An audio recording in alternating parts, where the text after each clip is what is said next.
दोस्तों, आपका बहुत बहुत स्वागत है मेरे YouTube चैनल सरकारी शिक्षक @22 में। आज के वीडियो में हम लोग जो है शिक्षण अभिरुचि के जो प्रश्न हैं जो प्री B.Ed 2024 में आए हुए थे उनको सॉल्व करेंगे और देखेंगे कि किस तरह से पैटर्न था उस समय। और अगर आप इस वीडियो को देख रहे हैं तो आप ये कर सकते हो कि जैसे ही मैं क्वेश्चन बनाऊंगा तो आप अपने साथ कॉपी रखिए। इसमें 30 क्वेश्चन है और उसको मेरे आंसर बताने से पहले पॉज करके जो है आंसर बताएं, ताकि आपको एक आइडिया लग जाए कि आपके कितने क्वेश्चन सही हो रहे हैं और आपको किस तरह की तैयारी की ज़रूरत है। जो भी क्वेश्चन गलत होंगे उस टॉपिक से रिलेटेड चीज़ों को आपको पढ़ना है। बुक से पढ़ना चाहते हो तो अगर आप बुक से भी पढ़ सकते हो, अगर आपको वीडियो के माध्यम से पढ़ना है तो आप वीडियो के माध्यम से भी पढ़ सकते हो।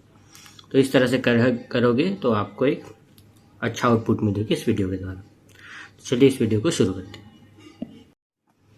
पहला प्रश्न पूछा गया है कि फ्लेमिंग के VAR के अधिगम मॉडल के अनुसार 4 प्रकार के अधिगम शैलियाँ कौन कौन से बताई गई है।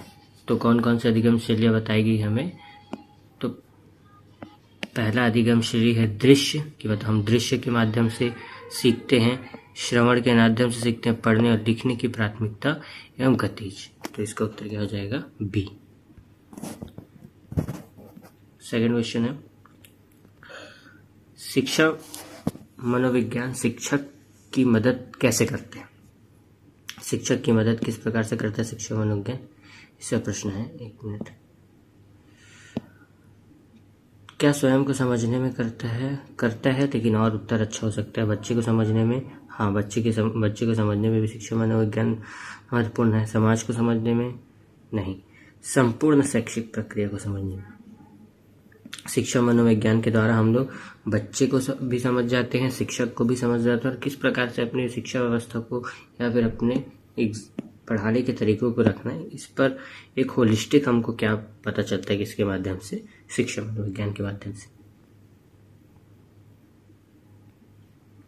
तीसरा प्रश्न है रचनावादी उपागम में विद्यार्थियों की सामाजिक और सांस्कृतिक पृष्ठभूमि उनके विचारों पर महत्वपूर्ण प्रभाव डालती है। तो बिल्कुल सही है। इससे पहले वाले वीडियो में मैं असर्शन और जो कारण वाले जो क्वेश्चन हैं उनको कैसे सॉल्व करना है बताया हूँ, उसी टेक्निक से सॉल्व करेंगे। पहले ये देखेंगे कि इन दोनों में सही कौन कौन से, उसके बाद देखेंगे कि क्या सही व्याख्या करती है कि नहीं। तो पहला क्या बोल रहा है, रचनावादी उपागम में विद्यार्थियों की सामाजिक और सांस्कृतिक पृष्ठभूमि उनके विचारों पर महत्वपूर्ण प्रभाव डालती है। बिल्कुल सही बात है। रचनावादी इस बात पर जोर देता है कि ज्ञान शिक्षार्थियों द्वारा अंतःक्रिया प्रत्यक्षीकरण और अनुभवों के माध्यम से सक्रिय रूप से निर्मित होती है, न कि केवल शिक्षित योग्यता। तो ये भी बिल्कुल सही है। अब हमको पता चल गया कि ये दोनों सही हैं। अब हमको ये पता करना है कि क्या ये दोनों एक दूसरे की व्याख्या करती है। तो हम लोगों ने क्या किया था कि सामाजिक एवं सांस्कृतिक पृष्ठभूमि उनके विचारों पर महत्वपूर्ण प्रभाव डालती है, क्योंकि ज्ञान शिक्षार्थियों द्वारा अंतःक्रिया प्रत्यक्षीकरण और अनुभवों के माध्यम से सक्रिय रूप से निर्मित करती है। अतः ये दोनों एक दूसरे की क्या करती है, व्याख्या करती है। जैसे कि इससे पहले वीडियो में मैंने बताया था कि जब भी आपको पता करना हो कि ये दोनों एक दूसरे की व्याख्या कर रही है तो इसके बाद लगा दो आप क्योंकि, और क्योंकि लगाने के बाद सेकंड वाले कारण को पढ़ो। अगर ये एक दूसरे को समझा रहा है, ऐसा लग रहा है कि दोनों एक ही क्वेश्चन है, तो आप कह सकते हो कि दोनों क्या है, एक दूसरे का व्याख्या कर रहे हैं। रचनात्मक आकलन का मुख्य उद्देश्य क्या होता है, अंतिम ग्रेड प्रदान करना। बिल्कुल नहीं, ऐसा तो नहीं है। इकाई के अंत में विद्यार्थियों के अधिगम को मापना नहीं, विद्यार्थी अधिगम को सुधारने हेतु सतत पृष्ठपोषण प्रदान करना। देखिए, कभी भी बच्चों का हम आकलन करेंगे कि बच्चा कितना सीखा है, उस आकलन का सिर्फ एक ही उद्देश्य होता है मुख्य, कि बच्चा कहाँ पे कमी कर रहा है उसको सुधारना। ना कि हम उसको इसलिए आकलन करते हैं कि बच्चा फर्स्ट आया कि सेकंड आया है ना, कि A ग्रेड आया कि B ग्रेड, ये इसका मुख्य उद्देश्य नहीं होता आकलन का। तो इसका उत्तर होगा C।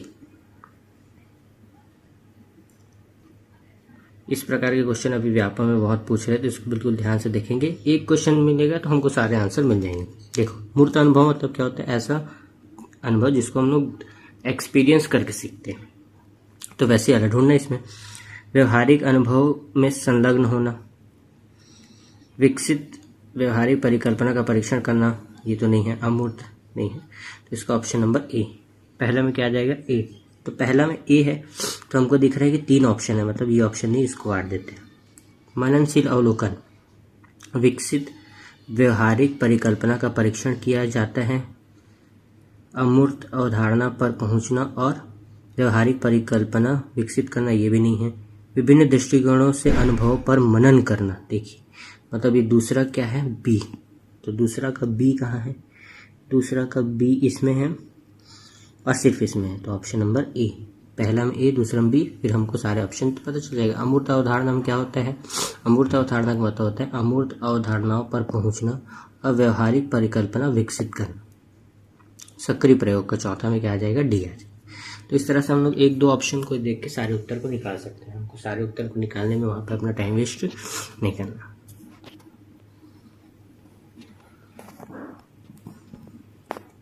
कला समेकित अधिगम के संबंध में निम्नलिखित में से कौन सा कथन सही नहीं है। कला समेकित अधिगम का मतलब होता है कि हम कैसे बच्चों को कलात्मक रूप से बच्चों को एजुकेशन दे सकते हैं। जैसे कलात्मक रूप से एजुकेशन मतलब कि अगर कोई ऐसा टॉपिक है जिसको हम लोग कुछ बना के एक्सपीरियंस के थ्रू सिखा सकते हैं, तो उसके लिए हम लोग कुछ हैंडमेड बना सकते हैं और उसके माध्यम से सिखा सकते हैं। इसी को कला समेकित क्या कहते हैं, अधिगम कहते हैं। तो इसके बारे में क्या सही नहीं है। कला समेकित अधिगम एक क्रॉस करिकुलम शिक्षा शास्त्र उपागम है, बिल्कुल सही है। कला समेकित अधिगम और शिक्षा अलग अलग अवधारणा, बिल्कुल गलत है। अवधारणा कॉन्सेप्ट तो एक ही है, बस बताने का तरीका अलग है। हम लोग इसमें कला के माध्यम से पढ़ाते हैं, ये तो फिर हम लोग किसके माध्यम से पढ़ाते हैं, बुक के माध्यम से। ये तो बिल्कुल ही गलत है। बाकी को भी देख लेते हैं। विज्ञान गणित जैसे विषय ALP के द्वारा पढ़ाए जाते हैं, ये बिल्कुल सही है और ये भी बिल्कुल सही है। तो ऑप्शन नंबर इसका क्या आ जाएगा, बी। निम्नलिखित में से कौन सा कथन विभिन्न गति से सीखने वाले विद्यार्थियों के अधिगम को सुगम बनाने के लिए उचित नहीं है। फिर वही उचित नहीं है ढूंढना है। एक ही समय में बहुत सारे अवधारणाओं को प्रस्तुत करना, ये तो बिल्कुल गलत बात है। विद्यार्थियों को उनके स्वयं के अनुभव एवं अवलोकन पर आधारित अवधारणा, बिल्कुल सही है। विद्यार्थियों को सौंपने एवं पूर्व ज्ञान तथा कार्य का विश्लेषण करना, ये भी बिल्कुल सही है। तो ऑप्शन नंबर क्या आ जाएगा इसका उत्तर, ई। ऑप्शन नंबर क्या आ जाएगा, ई। सहयोगात्मक अधिगम का विचार समीपस्थ विकास क्षेत्र के प्रत्यय के आधार पर विकसित किया जाता है, जिसका प्रतिपादन किसने किया था, तो लेव वाइगोत्स्की ने किया था। अधिगम में स्कैफोल्डिंग की अवधारणा का सर्वश्रेष्ठ वर्णन क्या है। इसमें पूछ रहा है कि स्कैफोल्डिंग क्या होता है। तो विद्यार्थियों को किसी भी कार्य के माध्यम से मार्गदर्शन करने हेतु, देखो स्कैफोल्डिंग क्या होता है, ये दो चीजें आपको समझना पड़ेगा इसमें। पहला चीज तो ये है कि यहाँ पे कोई एक बच्चा है, एक बच्चे का दिमाग यहाँ तक के चीजों को समझने में चल जाता है, तब यहाँ तक अगर कठिन स्तर के क्वेश्चन पूछे गए तो वो बना लेते हैं। लेकिन अगर उससे इस प्रकार के और कठिन क्वेश्चन पूछ दिए, मतलब बहुत ही ज्यादा कठिन, मान लो कि कोई बच्चा 6वीं का है ना, उससे मान लो 10वीं लेवल का हम लोग क्या पूछ देते हैं, मैथ्स पूछ देते हैं, ठीक है। तो इस लेवल के क्वेश्चन को, 6वीं से 10वीं लेवल के क्वेश्चन को बनाने के लिए उसको किसी की मदद चाहिए होगी, ठीक है। उसको क्या चाहिए होगी, एक मदद चाहिए होगी, जो क्या होगी, अस्थायी होगी। अस्थायी मतलब कि एक मार्गदर्शन दिया जाएगा किसी बड़े के द्वारा या किसी शिक्षक के द्वारा, ताकि वो उन टॉपिक्स को समझ सके। इसी को ही हम लोग क्या बोलते हैं, स्कैफोल्डिंग, ठीक है।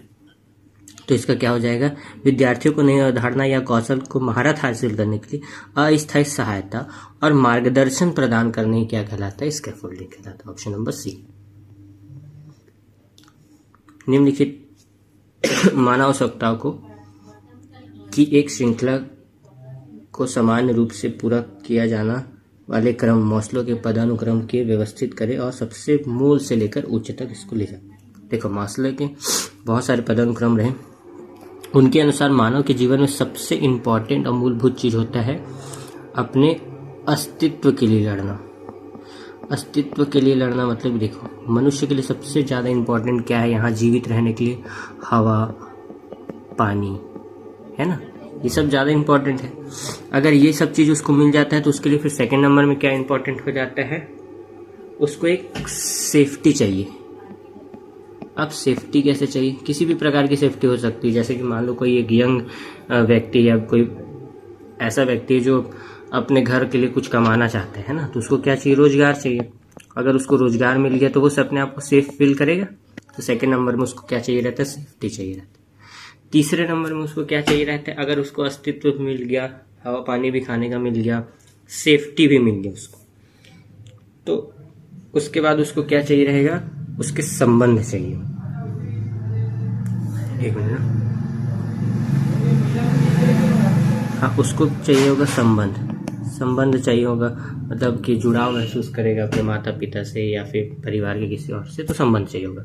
सबसे इंपॉर्टेंट होता है अस्तित्व। तो इसमें ढूंढना अस्तित्व का है। देखिए जीवन के अस्तित्व, तो सबसे पहले क्या आ जाएगा? मूल रूप से 4 से शुरू कौन सा ऑप्शन हो रहा है? ऑप्शन नंबर बी, ए और सी। फिर सेकंड में चाहिए हमको सेफ्टी मतलब नौकरी से मिलेगा, तो 2, 4 के बाद 2, तो ऑप्शन नंबर ए। तो इसका उत्तर ही और क्या आ जाएगा? Option number A. निम्नलिखित में से कौन सा कथन कला के रूप में शिक्षण की सर्वश्रेष्ठ मूल भावना को व्यक्त करता है? शिक्षण पाठों को क्रमबद्ध योजना और उनके प्रस्तुतिकरण को शामिल करता है, ये भी है। शिक्षण वैज्ञानिक अन्वेषण और विषय वस्तु के तार्किक अनुक्रम पर आधारित है, ये भी है। शिक्षण वांछित परिणामों हेतु पूरी तरह से सख्त दिनचर्या और व्यवस्थित पर सख्त दिनचर्या की तो बात नहीं करते। सीखने की प्रक्रिया में सौंदर्य को शामिल करते हुए शिक्षण कौशल एवं सुघड़ता और रचनात्मक के साथ किया जाता है। ऑप्शन नंबर क्या आ जाएगा? डी आ जाएगा। निम्नलिखित में से कौन से विद्यालय पर शिक्षण सूत्र नहीं? शिक्षण सूत्र नहीं है पूछा ना, तो सरल से जटिल तो है, ज्ञात से अज्ञात भी है, प्रत्यक्ष से अप्रत्यक्ष भी है, तो ऑप्शन नंबर क्या आ जाएगा? बी। ये होता है मूर्त से अमूर्त।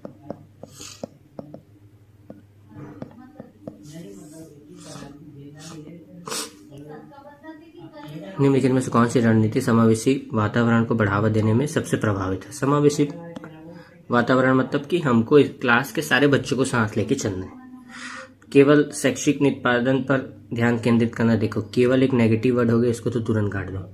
विद्यार्थियों के बीच सहयोग एवं सहकर्मी समर्थन को प्रोत्साहित करना, हाँ ये हो सकता है। सभी विद्यार्थियों तो समान शिक्षण विधि का प्रयोग करें, बिल्कुल गलत है।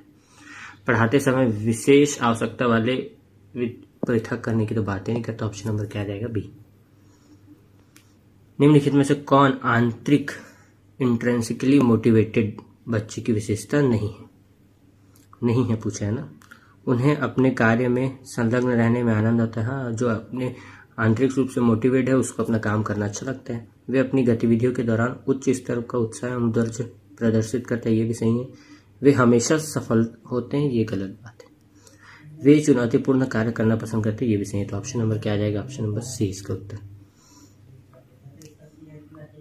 एनईपी 2020 के अनुसार स्कूल शिक्षा पाठ्यक्रम में शैक्षिक स्तरों को विभाजित किया गया है। तो सबसे पहले आता है preparatory stage, option number A से शुरू होगा। फिर फाउंडेशन स्टेज आता है, ए के बाद क्या आ जाएगा? बी। देखिए ए इसमें नहीं है, ऑप्शन ए नहीं है, तो ये दोनों में से ऑप्शन है ए और बी, ए और बी, ए बी, इन दोनों में या तो बी उत्तर है या तो ऑप्शन नंबर सी उत्तर है, सॉरी। फिर आता है आपका प्राथमिक स्तर, फिर क्या आता है हमारा फाउंडेशन स्टेज के बाद प्राथमिक स्तर आता है, फिर क्या आता है हमारा मिडिल स्तर, ऑप्शन नंबर डी। ये कुछ विधि दिया गया है पढ़ाने के और उसको उस विधि में क्या किया जाता है ये बताया गया। सबसे पहले आता है खोज विधि, ह्यूरिस्टिक या खोज विधि। तो खोज विधि का देखो, खोज विधि से रिलेटेड कुछ लिखा होगा। विशिष्ट उदाहरणों से सामान्यकरण की ओर जाने और इसका विपरीत क्रम ये तो नहीं है। विद्यार्थियों को अनुभव के माध्यम से सक्रिय रूप से समस्या समाधान खोजने के लिए प्रोत्साहित करना, ऑप्शन नंबर बी आएगा पहले। खोज विधि में क्या करते हैं हम लोग, बच्चों को क्या करते हैं, सक्रिय रूप से सीखे, उसके कारण हम लोग जो है फील्ड में उतार देते हैं और वो खुद ही समस्या को खोजते हैं और उसका सॉल्यूशन ढूंढते हैं, किसमें, खोज विधि में। तो एक में क्या आ जाएगा? बी। तो एक में बी वाला देखो कहाँ पे लिखा है, ऑप्शन नंबर बी। इसको डायरेक्ट सही कर सकते, क्यों? क्योंकि पहला में ए है तो गलत है, एक में सी है ये भी गलत है, एक में डी ये भी गलत है। तो ये जो उत्तर है वो हमारा क्या है, एक तो हम देख के हम बता सकते हैं कि इसका उत्तर क्या है, बी। हमको अपना वहां पे समय को बचाना है। निम्नलिखित में से कौन सी जिम्मेदारी आमतौर पर शिक्षक मार्गदर्शिता के रूप में भूमिका से संबंधित नहीं है? शिक्षक क्या कर सकता है बच्चों के लिए? विद्यार्थियों के भावनात्मक सहयोग प्रदान कर सकते हैं, हाँ कर सकता है। शैक्षिक मार्गदर्शन प्रदान करते हैं। मनोचिकित्सा सत्रों का आयोजन करते हैं। मनोचिकित्सा का जो काम है वो एक डॉक्टर का काम है, ना कि एक शिक्षक का काम है। तो इसका ऑप्शन नंबर क्या आ जाएगा? सी।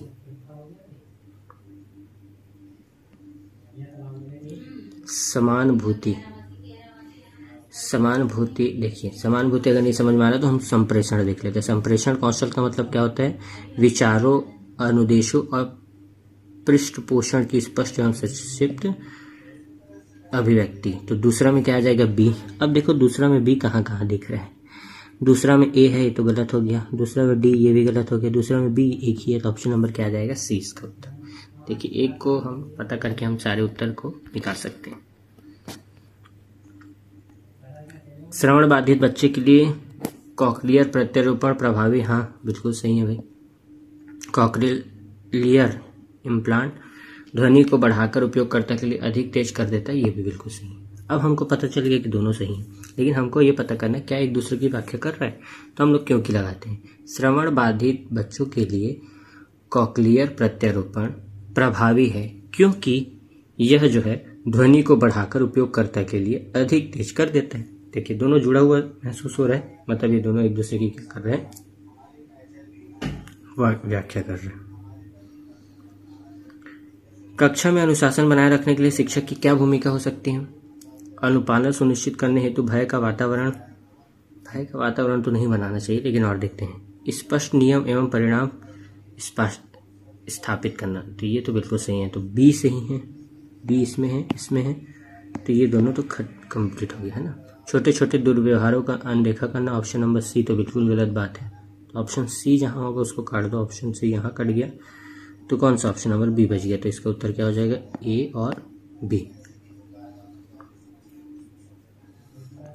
किस प्रकार के समूह गठन में विभिन्न दृष्टिकोण और सहकर्मी समर्थन के माध्यम से सीखने को बढ़ावा देने की सबसे अधिक संभावना है? विभिन्न दृष्टिकोण के आदमी लोगों को लाना है और सहकर्मी समर्थन को हम क्या करना है? बढ़ावा देना है।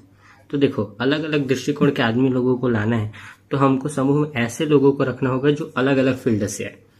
अगर एक ही फील्ड के आदमी रहेंगे तो सबका दृष्टिकोण एक ही जैसा होगा, है ना। तो उसके लिए हमको क्या चाहिए? विषम समूह का गठन करना पड़ेगा जिसमें अलग अलग फील्ड के हो, ताकि वो अपना अपना दृष्टिकोण क्या करके लेके आए। अब अगला क्वेश्चन है, रमेश एक ऐसा शिक्षक है जिनको शिक्षा शास्त्र की गहरी समझ है। वह अपनी शिक्षण विधियों की में फील्ड ट्रिप या प्रयोग करते हैं। शिक्षण अधिगम में फील्ड ट्रिप का मुख्य शैक्षिक लाभ क्या है? देखिए फील्ड ट्रिप मतलब कि हमको कोई कॉन्सेप्ट समझाना है, उसके लिए हम लोग क्या करते हैं? क्षेत्र भ्रमण कराते हैं। जैसे मान लो हमको कोई किला के बारे में बताना है, तो किला के बारे में बताना था, हम उसको बच्चे लोगों को क्या करेंगे? किला लेके जाएंगे घुमाने। तो उससे क्या होगा? अपने काम का बोझ कम करने के लिए ऐसा कर रहा है क्या शिक्षक? बिल्कुल गलत बात है। तो विद्यार्थियों को नियमित कक्षा गतिविधियों में विश्राम देने हेतु क्या उनको आराम के लिए वहां लेके जाएगा क्या? घुमाने नहीं लेके जाएगा। विद्यार्थियों को एक अलग माहौल में सामाजिकता का अवसर प्रदान करना, ये भी नहीं। उन्हें उन चीजों से प्रत्यक्ष अध्ययन अनुभव प्रदान करने के लिए जो कक्षा में नहीं लाया जा सकते, हम उसको क्यों लेके जाते हैं वहां? ताकि उनको एक प्रत्यक्ष क्या दिया जा सके? अनुभव दिया जा सके। निम्नलिखित में से कौन सा कथन शिक्षक हेतु मननशील अभ्यासों के महत्व का सर्वश्रेष्ठ वर्णन करता है? देखो मननशील जो अभ्यास है वो एक शिक्षक को सीखने सिखाने से संबंधित सूचना से युक्त चुनाव और निर्णय लेने में क्या करता है? सहायता करता है। निम्नलिखित में से कौन सी उपलब्धि परीक्षण की विशेषता नहीं है? जब भी हम लोग टेस्ट लेते हैं उसमें क्या नहीं होना चाहिए?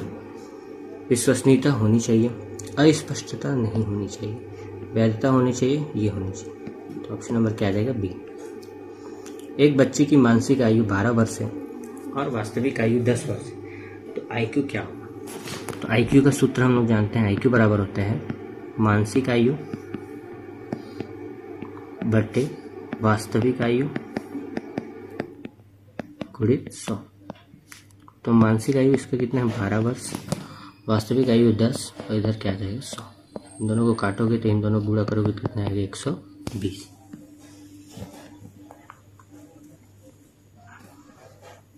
निम्नलिखित में से कौन सी गतिविधि अनुभवजन्य अधिगम का सर्वोच्च उदाहरण है? अनुभवजन्य मतलब कि अनुभव के माध्यम से सिखाना। पाठ्य पुस्तक पढ़ाना और नोट्स देना, क्या इससे हम लोग अनुभव से पढ़ा पाएंगे? नहीं पढ़ा पाएंगे। व्याख्यान सुनना और नोट्स बनाना, ये भी नहीं है। व्यवहारिक हैंड ऑन कार्यशाला से प्रतिभागी करना, मतलब कि हम क्या करेंगे, कुछ भी सिखाना है तो हमको उन चीज़ों को दे के हम लोग क्या करेंगे, सिखाएंगे। निम्नलिखित में से कौन सा कथन संकल्पना मानचित्रण के शिक्षण एवं अधिगम आकलन के प्रयोग के संबंध में सत्य है? तो क्या है, संकल्पना जो है मानचित्रण जो कि शिक्षण अधिगम की एक युक्ति है, उनको आकलन के उपकरण के रूप में प्रयोग किया जा सकता है। तो इसका उत्तर क्या जाए, ऑप्शन नंबर बी। एक अच्छे शिक्षक को किससे मुक्त होना चाहिए? तो वित्तीय संसाधनों से, मतलब कि पैसे के लेन देन से जो है एक अच्छे शिक्षक को उनसे दूर रहना चाहिए। उनका काम पढ़ाना है, ना कि फाइनेंस संभालना है। तो ऑप्शन नंबर क्या आ जाएगा, डी। कौन सी रणनीति विषय वस्तु को भागों में विभाजित करने तथा समूह को विभिन्न भागों पर विशेषज्ञ बनाने में शामिल है? क्या हो जाएगा इसका, जिग्सा तकनीक। लास्ट क्वेश्चन है, यूनेस्को रिपोर्ट 1996 द्वारा प्रस्तावित सीखने के 4 स्तंभ कौन कौन से हैं? जानने के लिए सीखना, काम करने के लिए सीखना, कुछ होने के लिए सीखना और एक साथ जीने के लिए सीखना। तो ये क्या है इसका उत्तर, ऑप्शन नंबर सी। तो इस तरह आपका ये जो 30 क्वेश्चन है वो कंप्लीट होते हैं। ये जो 30 क्वेश्चन है उसमें आप मेरे को कमेंट में बताइए कि आपके कितने क्वेश्चन सही हुए, इन 30 क्वेश्चंस में कितने क्वेश्चन आपके सही हुए। अगर आपको ये वीडियो अच्छा लगा होगा तो आप इस वीडियो को लाइक कर सकते हैं, शेयर कर सकते हैं, सब्सक्राइब कर सकते हैं। आने वाली वीडियो में हम लोग 2023, 2022 और 2021 के प्रश्नों को सॉल्व करेंगे और इस तरह से लगभग 5 सालों के क्वेश्चन अगर हम सॉल्व कर लेते हैं तो लगभग जो है हमारा जो बेसिक कॉन्सेप्ट आंसर्स क्या हो जाएगा, कंप्लीट हो जाएगा। तो आज के वीडियो के लिए बस इतना ही। बहुत बहुत धन्यवाद।